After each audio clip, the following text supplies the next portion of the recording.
ወጥቶ እንዴ ቆይ ምን ልታደርግ ነው?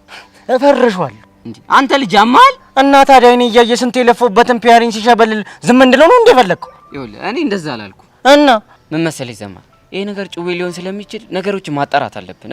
አንተ ደግሞ ምን አይነት ጭዌ ነው የሚሆነው? ቺኮችን ለማሰማመጥ የፈጠረው ጭዌ ነው የሚሆነው። አይመስለኝም አቡሽ። የፒያራችንን ነገር ክላም ብታረጉ እኮ የሌለ ነው የሚደብር። አንተ ራሱ ሬላሽ። እሺ አሁን የት ነው ያለችው? እኔ ምን አውቃለሁ። ለትመሽግ ነው መሰለኝ ጥለኝ ቆሰች። በቃ አንተ ተረጋጋ። ከዴቭም ከሌሎች ሰው ጋር ሆነ ነገሮችን እናጣራለን። ኧረ አቡሽ እኔ ግን ውስጥ የሌለ ነው ይፈር። ሰላም ውድና የተከበራችሁ የአፍራ ፍቅር ቤተሰቦቼ እንደምን አላችሁ? ባላችሁበት ሰላማችሁ ብዙ ትርፍ ይበልልኝ እያልኩኝ እንግዲህ ተወዳጅ የሆነውን የአፍላ ፍቅር ድራማ ይዤላችሁ መጥቻለሁ ማለት ነው። እንግዲህ አፍላ ፍቅር ድራማ ክፍል 116 ተለቋል ማለት ነው። በ115 ላይ እንግዲህ በጣም ብዙ ነገሮች ተፈጥረዋል ማለት ነው። በጣም ደስ የሚሉ ነገሮች ተፈጥረዋል ማለት ነው። እንግዲህ ከዛ አንዱን ደግሞ ስገልጽላችሁ እንግዲህ ቤዛ ከያሬድ ፍቅር መያዟን አምናለች ማለት ነው። እሱንም ደግሞ ለሄሉና ለቹቻ ነበረ የነገረቻቸው ማለት ነው። አሁን ግን ቹቻን እርዳታ እየጠየቀቻትም አይተናል ማለት ነው። ይሄ ደግሞ እንግዲህ ያሬድም ደግሞ ከቤሪ ጋር ከድሮ ፍቅረኛው ጋር ሆኖ ቤዛን ለማስቀናት እንግዲህ ያደረገውን ነገርም አይተናል። እንዲሁም ደግሞ ቤዚም በጣም ተናዳባቸውና በጣም ስሜታዊ ሆና ከአቅሟ በላይ ራሷን ልጠይቅና አባቷን ይቅርታ ስጠይቅም አይተናል ማለት እንግዲህ ቤዛ በልጅነቷ ነው አባቷን ያጣችው። እሷን በሚያጫውት ሰዓት ነው እንግዲህ በመኪና አደጋ እንግዲህ አስፓልት ላይ መኪና ገጭቶት ነው የሞተው ማለት ነው። ስለዚህ ይሄ ነገር ከምትወዳቸው ሰዎች እንግዲህ የምትወዳቸው ሰዎችን ሁሉ በማጣቷ እንግዲህ በጣም ሁሉንም ሰው ስትወድ እንደምታጣቸው ነው እያሰበች ያለችው ማለት ነው። የወደደቻቸው ነገሮች ሁሉ አብራ እንደማዘልግ አድርጋ በማሰቧ እንግዲህ ይሄን ነገር ከያሬድ ጋርም ሆነ ከማንኛዎቿም ጓደኞቿ ጋር እንግዲህ ተጽዕኖ እንዲያድርባት አድርጓታል ማለት ነው። አንዳንዴ እንግዲህ የምንፈልገውን ነገር ሁሉ በጓጓንበት ሰዓት እንግዲህ ካላገኘን ሁላችንም እንግዲህ ከዛ ነገር ጋር ማመሳሰላችን የማይቀር ነው ማለት ነው። እንግዲህ ይሄ ነገር ሁሉ እንግዲህ ተገልጾላት እንግዲህ ዛሬ በቤሪ ምክንያት እንግዲህ ጸጋ በፈጠረችው ሴራ እንግዲህ አንዳንዴ ጠቃሚ ነገሮችንም ትሰራለች ማለት ነው። እንግዲህ ጸግዬ በዚሁ አጋጣሚ እንግዲህ እናመሰግናለን በእንግዲህ እስካሁን ድረስ ካደረግሻቸው አሁን በጣም የሚጠቅም ተንኮል በመስራትሽ እንግዲህ ይልመድብሽ እያልን እንግዲህ እንዲሁም እንግዲህ ቤሪም አግኝታት ነበርና ቤዛ ላናግርሽ ብላ አናግራታለች። ከያሬድ ጋር የተጣላንበት ምክንያት እኔ አርግዤ ነው ስትልም እንግዲህ ቤዚም በጣም ተናዳ ነበረ። ነገር ግን ከያሬድ እንዳልሆነና ከሚያመላልሳቸው ሹፌር እንደሆነ ስትነግራትም በጣም ነው ደስ ያላት ማለት ነው። እንዲሁም ደግሞ ስለ ያሬድ ጥሩ ነገርም ደግሞ ነግራታለች። ያሬድ ቀዥቃዣ አይደለም፣ በጣም የተረጋጋና በጣም ስነ ምግባር ያለው ልጅ ነው ስትልም እንግዲህ በጣም ተደስታለች ማለት ነው። ቤዚ እንግዲህ ቤሪን በዚሁ እናመሰግናለን እያለን እንግዲህ ሲቀጥል እንግዲህ አሁን አሳሳቢና አስፈሪ የሆነው እንግዲህ ከተዋናዮች መሀል እንግዲህ የሶሲና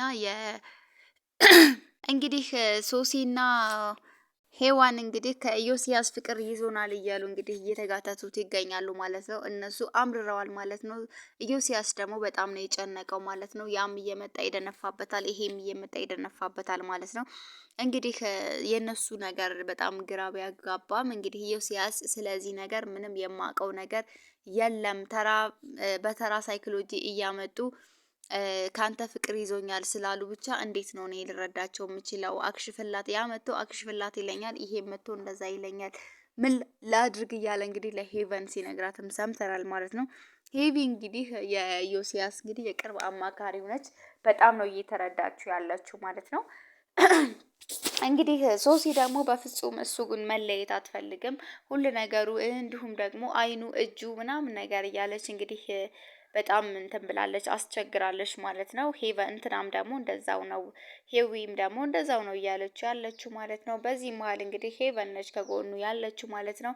ሚኪም በጣም ተናዶ በነበረበት ሰዓት እንግዲህ እና ቦቸራ እንግዲህ ተረጋጋ፣ ይሄ ነገር ውሸት ነው ሲልም እኔም እንደዛ ነበር የመሰለኝ፣ ነገር ግን ሶሲ እንደዛ ስትሆን እውነት ነበር የመሰለኝ። አሁን ግን የኔ ትርታ እንደዛ በምትሆን ሰዓት ግን ምንም ማድረግ አልቻልኩም። ስለዚህ በቃ እውነት ነው ምክንያቱም እንደዛ ልትሆን አትችልም ሄዋን ብሎ እንግዲህ ተናግሮ ሄዶም እንግዲህ አስፈራርቶታል ማለት ነው።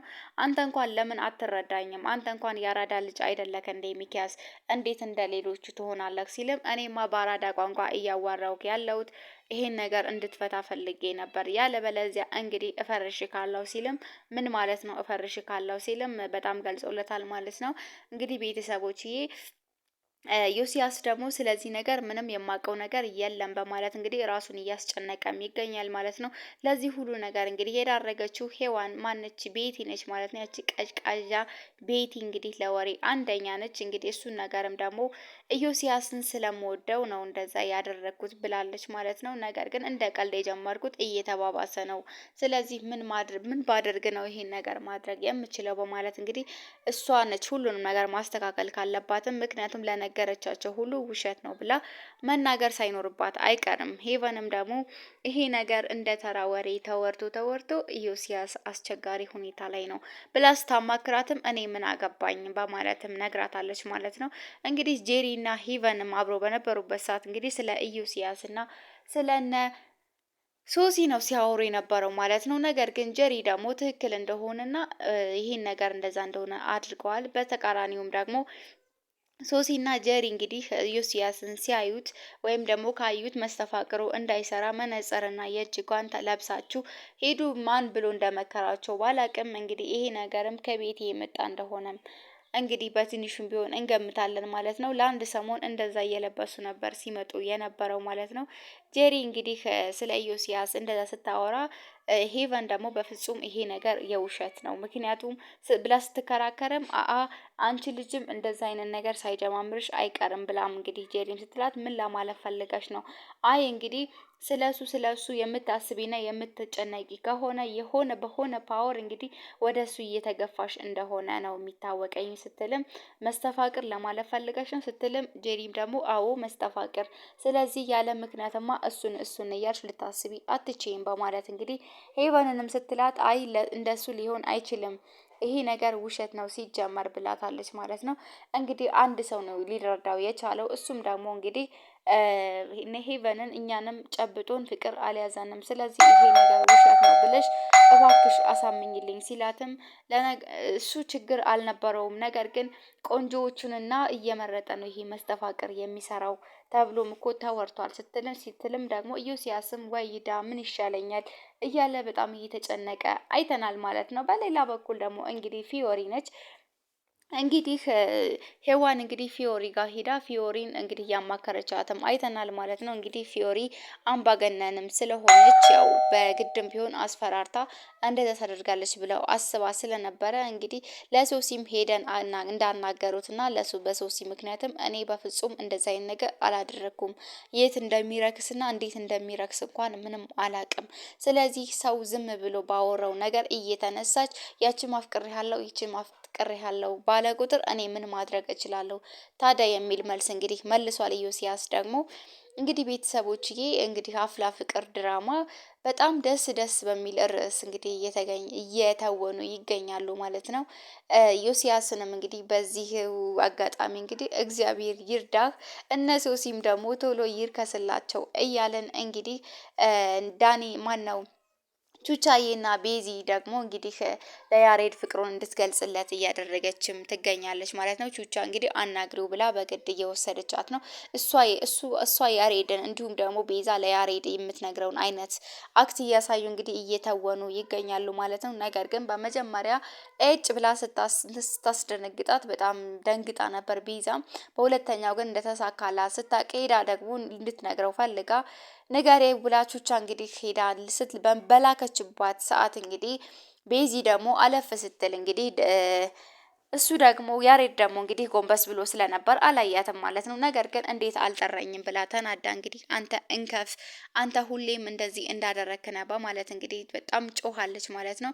ነገር ግን ከዚህም በኋላ ያንቺን እንከፍና ያንቺን እየመቱ ተነስቶ እንቡር የምትዩን ነገር መስማት ሰልችቶኛል፣ በቃ ተይኝ፣ በቃ ልርሳ ረስቼሽ ልኖርበት በማለት እንግዲህ ተናዶ ሲሄድ ወይኔ ቤዛ ምንድነው ያደረኩት? ቆይ አንድ ነገር እንኳን ላድርግ ብዬ መጥቼ እሱም ሳላሳካ ለምንድነው ሌላ ስህተት ክስተት የፈጠርኩት በማለት እንግዲህ ቆይ ለቹቻ ምንድነው የምላት በማለት እንግዲህ ቹቻ ጋር ተመልሳለች ማለት ቹቻ ጋር ሄዳም እንግዲህ መልስ ለያሬድ ካናደደችው ይልቅ እንግዲህ ለቹቻ የምሰጣት መልስ አናዷት አበሳጭቷታል ማለት ነው። ነገር ግን እንግዲህ ቹቻም ደግሞ በህይወት ምንም ማድረግ አትችይም በቃ በማለት ቹቻዬም በጣም ተናዳባታለች። እንግዲህ ቤዚዬም እንግዲህ ወደ ራሷ ተመልሳ ያሬድን ፍቅሩን ገልጻለት አብረው የሚሆኑበት ጊዜ ነው እንግዲህ ናፍቀን ማለት ነው። ውድ ቤተሰቦቼ እንግዲህ ክፍል 16 ይሄን ይመስላል። በክፍል 17 እስክንገናኝ ሰላም ቆዩልኝ። ወዳችኋለሁ።